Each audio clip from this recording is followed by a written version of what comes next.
მოგესალმებით, ეთერშია ქრონიკა 2-ზე. მე ვარლამ ციკლაური ვარ, გამოშვებაში თქვენ ნახავთ.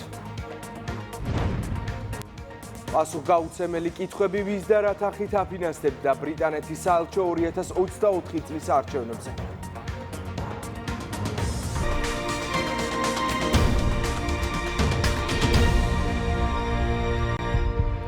ქვეყნის შიდა საქმეებში ჩარევის მორიგი მცდელობა მმართველი გუნდი ლიეტუვის საგარეო საქმეთა სამინისტროს მხრიდან ნიკა გვარამიას მხარდამჭერ განცხადებას ეხმაურება.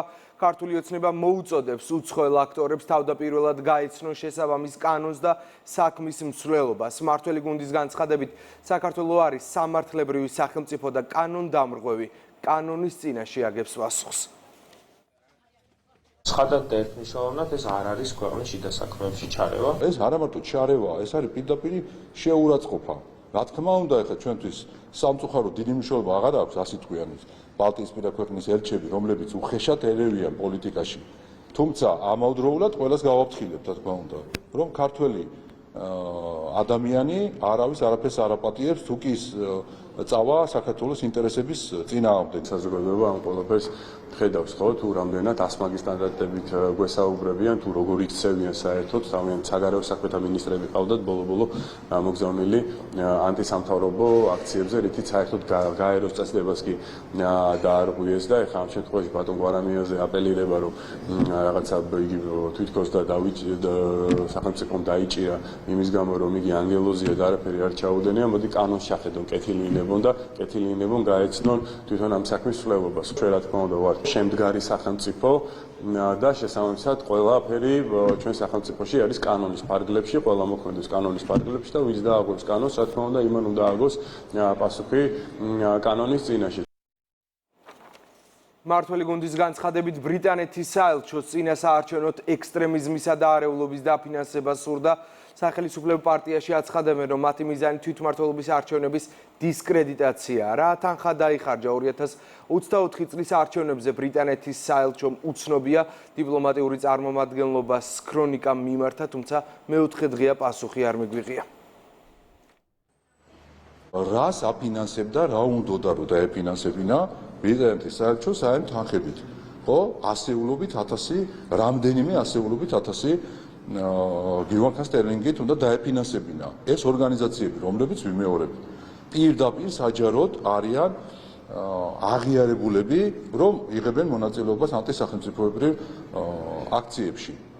აი ეს დუმილი ზუსტად იმას ნიშნავს, რომ აღიარებს ბრიტანეთის საელჩოც, რომ სამწუხაროდ იყო და არის გარეული ჯერჯერობით deep state-ის და იგივე გლობალური ომის პარტიის მიზნებში საქართველოში არეულობის დაფინანსებისთვის. რაც სხვათა შორის პრეზიდენტმა ტრამპმა აკრძალა და თქვა, რომ სხვა ქვეყნებში USAID აღარ გადარიცხავს თანხებს შიდა პოლიტიკის ჩარევისთვისო და ეხლა ამ შემთხვევაში ბრიტანეთის საელჩო მოინდომა ჩანაცვლება. ბრიტანეთზე რა შეგვიძლია ვთქვა, რომ ისინი წუხან თუ რატო ვერ გაცემენ გრანტებს პირდაპირ ნაციონალური მოძრაობის დანაყოფებზე, ხო? მოდი ჩავიხედოთ, ვიზი არის საუბარი, ანუ საუბარი არის იმ ფიგურებისგან შემდგარ რაღაცა NGO ორგანიზაციებზე, რომლებიც პირდაპირ ნაციონალური მოძრაობის საპარლამენტო გამსვლელ სიაში არიან მოხვედრილები.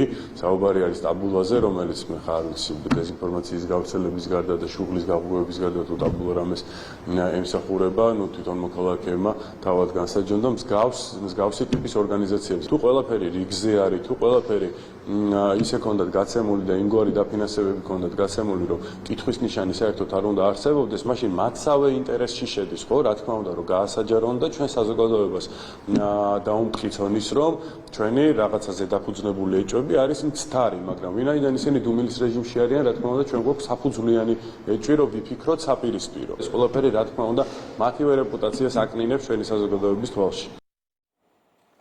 იმერეთის პოლიციის დეპარტამენტის სამტრედის რაიონული სამმართველოს თანამშრომლებმა დიდი ოდენობით ნარკოტიკული საშუალების უკანონო შეძენა შენახვის ბრალდებით ერთი ადამიანი დააკავეს. სამართალდამცველებმა საგამოძიებო მოქმედებების შედეგად ბრალდებულის პირადი ჩხრეკისას 14 შეკვრად დაფასოვებული ნარკოტიკული საშუალება მეთადონი ნივთმკიცებად ამოიღეს.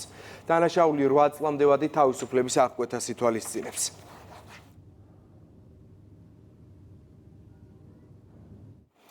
ინფრასტრუქტურის მინისტრი რევას ოხაძე მუნიციპალური განვითარების ფონდის აღმასრულებელ დირექტორთან ერთად ადგილობრივი ხელისუფლების წარმომადგენლებთან ერთად სამტრედიაში მიმდინარე ბაღის მშენებლობას გაეცნო.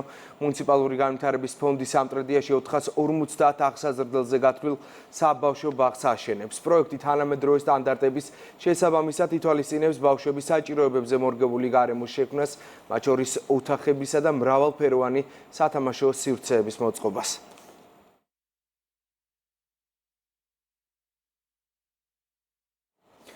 14 ივნისის სისხლის დონორის მსოფლიო დღეა, რომლის მიზანიც უსაფრთხო სისხლისა და სისხლის პროდუქტების მნიშვნელობასა თუ საჭიროებებზე ცნობიერების ამაღლებაა. სისხლის დონორის მსოფლიო დღესთან დაკავშირებით დაავადებათა კონტროლისა და საზოგადოებრივი ჯანმრთელობის ეროვნული ცენტრი სპეციალურ კამპანიას შეუერთდა. ცენტრის წარმომადგენლებმა უანგაროდ გაიღეს სისხლი. ჯანდაცვის მინისტრის მიხეილ სარჯველაძის თქმით, ერთი ადამიანის მიერ გაღებული სისხლით 3 სხვა ადამიანის სიცოცხლის გადარჩენა შესაძლებელი. თითოეული წევრი საზოგადოებისა, რა თქმა უნდა, პატივით უნდა ეპყრობოდეს სხვა ადამიანს, რომელმაც სხვა ადამიანის გადასარჩენად სისხლი გაიღო უანგარო დონაციის გზით.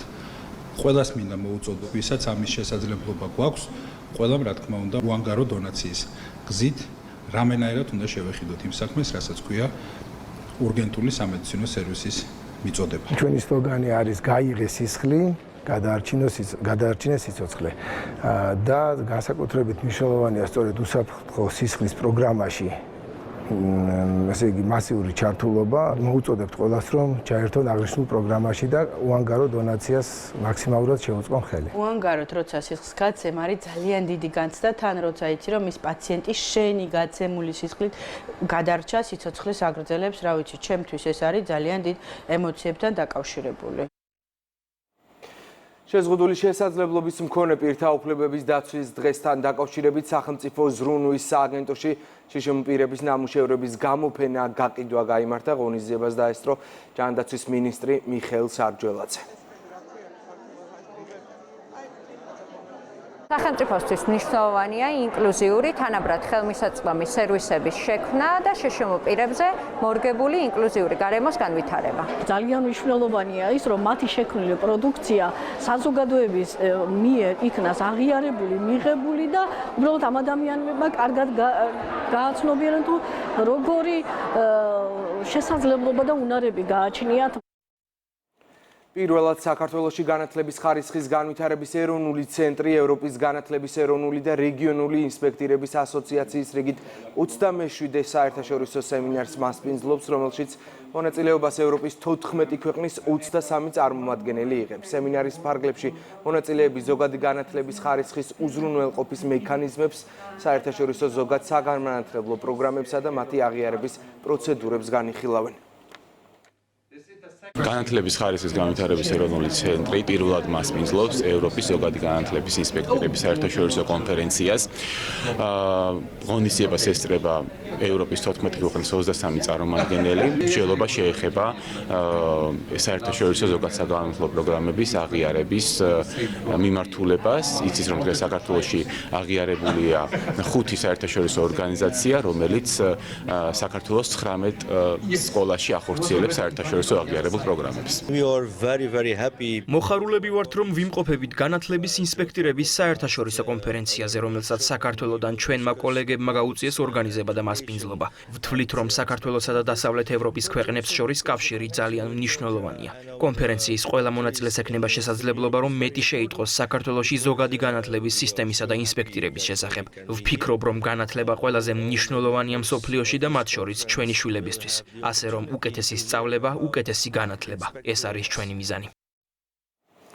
საქართველოს მელიორაციაში ტექნიკური უნივერსიტეტის სტუდენტებმა სტაჟირება გაიარეს. ერთი თვის განმავლობაში სტუდენტები კომპანიის რეგიონულ სერვის ცენტრებსა და სამელიორაციო ინფრასტრუქტურის ობიექტებზე მუშაობის სპეციფიკას გაეცნენ.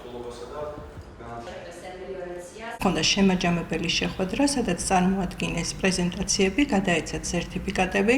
პროექტი რამდენიმე წელია ხორციელდება, არაერთი სტუდენტს გაუვლია ჩვენთან სტაჟირების პროგრამა და აგრეთვე დასაქმებულა ჩვენს კომპანიაში. ეს იგივე დუალური სწავლების ერთ-ერთი საფუძველია იმისა, რომ სტუდენტი პრაქტიკულ სამუშაოს გადის თქვენ სამსახურში, თეორიულს ტექნიკურ უნივერსიტეტში და ეს ძალიან კარგი საქმეა სახელმწიფოსთვის, იმიტომ რომ სპეციალისტები ესე იგი დარგის სპეციალისტები დასაქმდებიან თავისი სპეციალობით.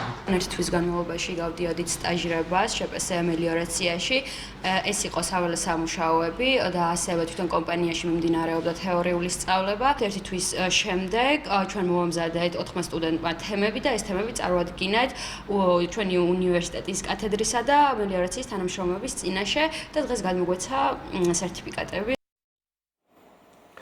საქართველოს ეროვნული ურბანული ფორუმი დასრულდა საერთაშორისო და ადგილობრივმა ექსპერტებმა 2 დღის განმავლობაში მთიანი დასახლებების მდგრადი განვითარების მიმართულებით არსებული საუკეთესო პრაქტიკა განიხილეს, ერთმანეთს გაუზიარეს გამოცდილება მაღალმთიან რეგიონებში სივრცითი და ქალაქთა მშენებლობითი გეგმების შემუშავების მნიშვნელობის, პრინციპებისა და მეთოდოლოგიის შესახებ.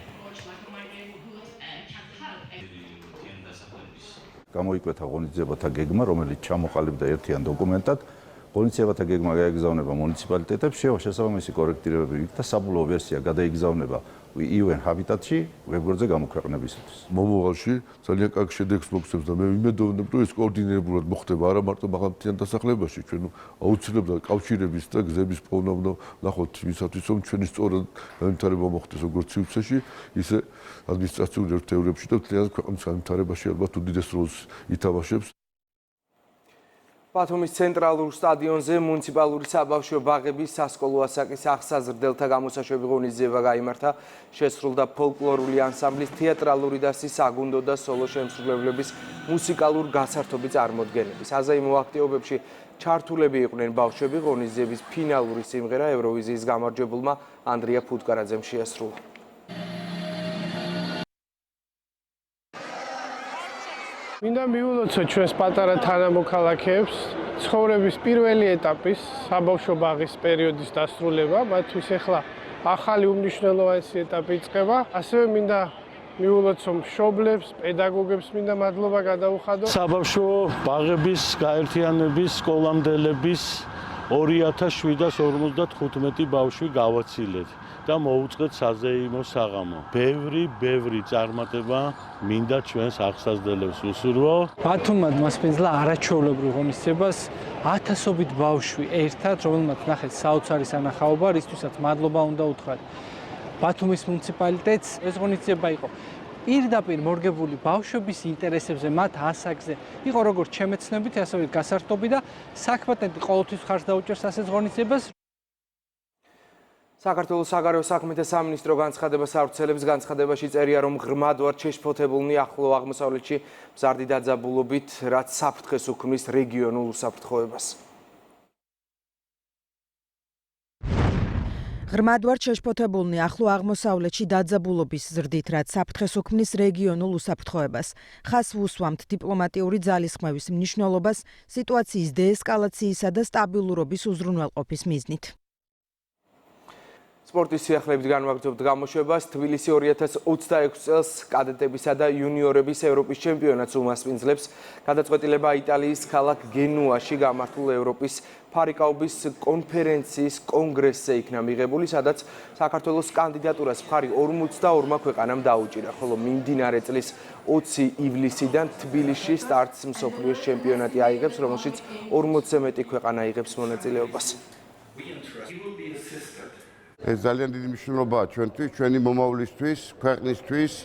42 ქვეყანაში ამაყი ვიყავი, რომ გავბედე და მოვითხოვე, კანდიდატურა დავაყენე და მთელი ევროპა ტაშით შეგვეგება. ეს არის ძალიან კარგი ფარიკაობის ფედერაციისთვის და სრულიად საქართველოსთვის, იმიტომ რომ პირველ რიგში ხელი შეეწყობა ღირსეული სპორტსმენების გამოვლენას, განვითარდება როგორც ეკონომიკა, ასევე ტურიზმი. საქართველო ფარიკაობის კუთხით ტრადიციული ქვეყანაა. ამიტომაც მივიღეთ გადაწყვეტილება აღნიშნული ტურნირი საქართველოში ჩავატაროთ. დარწმუნებული ვარ, ყველაფერი მაღალ დონეზე ჩაივლის.